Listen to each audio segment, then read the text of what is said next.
I want to share this article I recently read.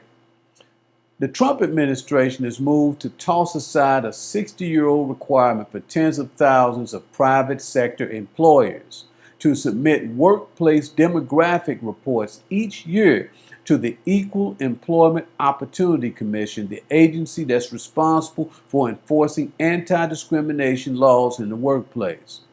This was an Executive Order 11246, that was signed by President Lyndon B. Johnson on September 24, 1965.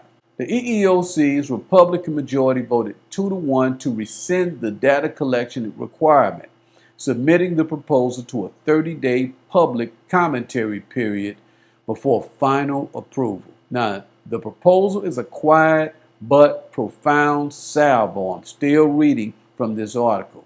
In President Donald Trump's shakeup of civil rights enforcement, ending a practice that has endured through 10 Republican and Democratic administrations. The EEOC chair, Miss Andrea Lucas, who happens to be an outspoken critic of diversity and inclusion practices, has urged white men to come forward with discrimination complaints, arguing that the requirement for companies to submit the annual demographic reports risks encouraging companies to justify discrimination practices to diversify their workforce. And this is her quote: "It may promote racial stereotyping at work, and it may encourage employers to engage in discrimination." Former Democratic EEOC commissioners and civil rights organizations have denounced this proposal, saying it will deprive the agency of a critical tool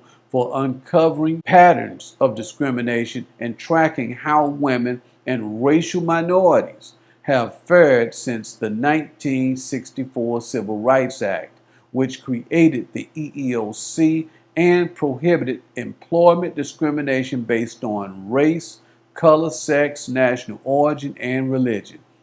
Since 1966, the EEOC has required companies with at least 100 employees or federal contractors with at least 50 workers to submit a form called EEO-1 each year. The EEO-1 form, which has evolved over time, identifies 10 job categories from executive senior level officials and managers to laborers and service workers. It asks employers to report on the number of male and female workers in each job category, as well as the number of workers from different race and ethnicities: Hispanic or Latino, Black or African American, Asian, Native Hawaiian, American Indian or Alaskan Native, and 2 or more races. Now, the move to end demographic data collection after 60 years was recommended by none other than Project 2025. That's right, the Conservative Heritage Foundation's blueprint that has guided many of President Donald Trump's policies. Now, on the U.S. Department of Labor's website, under earnings and earnings ratios by sex, race, and occupation group, white males lead in all 7 job categories, from management, business and financial, professional, service, sales, office and administration, natural resources and construction, and production and transportation. Now, I want to run through some numbers from the U.S. Federal Reserve and the U.S. Census Bureau that's been curated by a site called WealthView. And I'll put the link to the site in the description of this video. Let's begin with the composition of the labor force. Now, people who are white made up the majority of the labor force. That's 75% in 2023. Those who are Black or African American and Asian constituted an additional 13% and 7% respectively. People who are American Indian and Alaskan Native made up 1% of the labor force, while those who are Native Hawaiian and other Pacific Islander accounted for about 0.5%. People who are of two or more races made up 2% of the labor force. White men and white women represent the highest percentages in the highest paying occupations. Let's start with physicians. 86% of physicians are white men and women. 86%. 88% of dentists are white men and women. Chief executives and legislators, 91% are white men and women. 91%.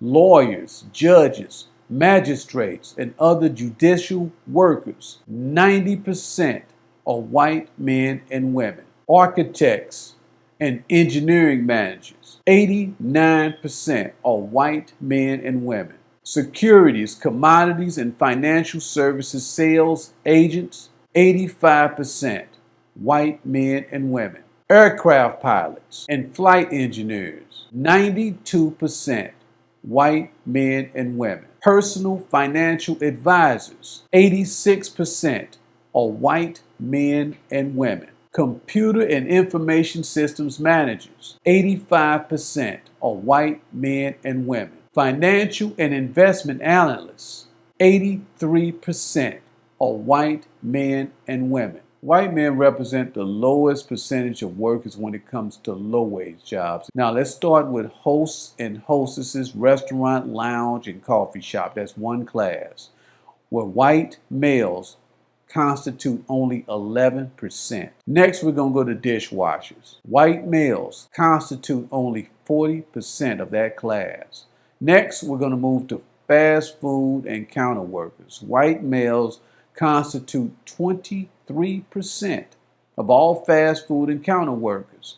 Next, we're going to move to food preparation workers. White males constitute only 22% of food preparation workers. Next, we're going to move to dining room and cafeteria attendants and bartender helpers. Not bartenders, bartender helpers. White males constitute 27% of that class. Residential advisors. White males only constitute 24% of that class. Child care workers. Child care workers. White males constitute 3.7% of all child care workers. Cashiers. White males constitute 16% of all cashiers. 16%. Crossing guards and flaggers. White males constitute 29% of crossing guards and flaggers.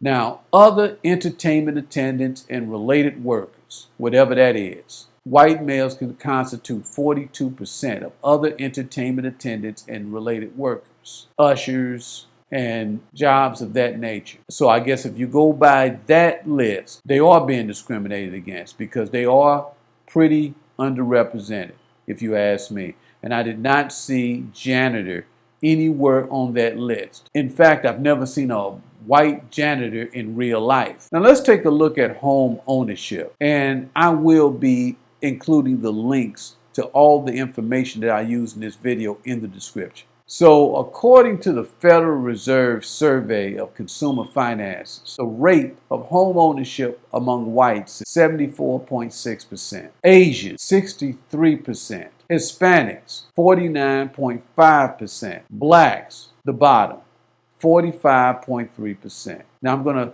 go over this list again, and I'm going to give you the median value of the homes by race. Whites, $300,000, Asians, $380,000, Hispanics, $260,000. Of course, on the bottom again, blacks, $230,000. Now let's look at home ownership rates over time from 1960 to 2024. In 1960, the home ownership rate among whites was 65%. Among blacks, 38%. So you have a 27-point gap between whites and blacks in 1960. Now let's go to 2024. The home ownership rate among whites in 2024, 74.6% for whites, 45.3% for blacks. There's a 29.3 point spread between black home ownership and white home ownership in 2024. As for the racial wealth gap, the median white family had about $184,000 in family wealth in 2019, while the median black family had only about $23,000 in wealth, and the median Latino family had about $38,000. Thanks for watching this video. Again, you can find all the links that I used to make this video in the description, and I will see you next time.